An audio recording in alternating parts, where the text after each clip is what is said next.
stopped by and got a red box. And on my way home, I happened to notice that there was a college kid that was running after a bus that was hastily leaving him at the bus stop at about 8:30 at night one night.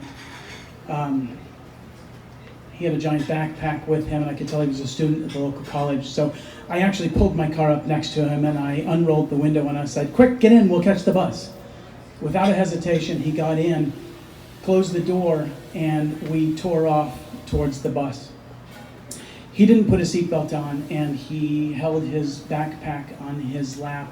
He was sideways in the seat with his back in the corner where the seat meets the door and the window, almost facing me. And I was going to tell him, look, we have seatbelt laws, you've got to do something about the safety, but I figured, what the hell, we're only going to catch a bus, it's 2 blocks, I'm not going to say anything. We never caught the bus, and I never said anything about the seatbelt. And I finally just said, you know what, forget it, I'm just going to take you home. Where do you live? And he told me that he lived over in the apartments over by the traffic circle. I live over by the pyramid, so I figured, yeah, it's like a mile, it's not a big deal, I'll just take you home. And I started to make some small talk with him while we drove. I said, so you go to Cal State? Yes. I said, oh, great, what do you study? I'm in a master's program. I said, oh, and what field of study? He said, electrical engineering. I said, oh, that's great. Are you almost done? He said, I have 3 months left. And I said, oh, that's fantastic.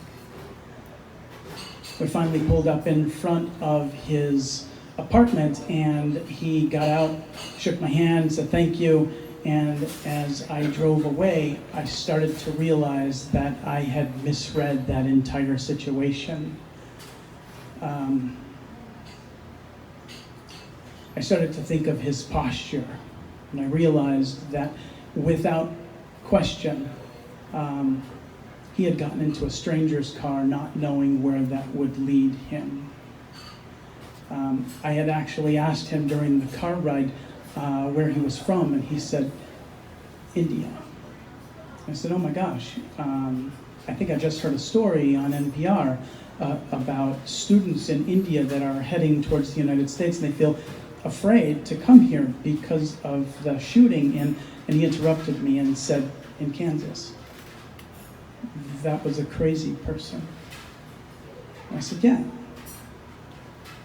What I didn't realize when he was in my car is that he was turned sideways and I couldn't see his arms. His hands were underneath his backpack, and his backpack was giant, possibly filled with books, oversized, but when he sat and he pulled it up on his chest, it completely covered his chest. He was small and frail and had jet black hair that looked like maybe he hadn't showered in a little while, and his shirt was a little too big for him.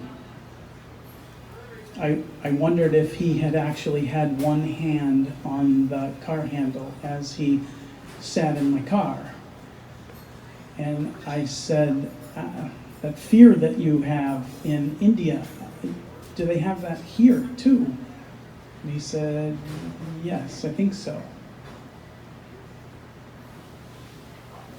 I thought, I wonder if he's thinking during that time period, I'm afraid right now, hand on the door handle, hoping that the backpack in front of him would stop a bullet if it came to that, answering questions with very few details, not asking anything of me. And the more questions I asked, the more I realized in hindsight that there's a good possibility that me taking over that conversation like I did, thinking I'm being a good Samaritan, thinking that I'm trying to make him feel at ease, was actually causing him more anxiety.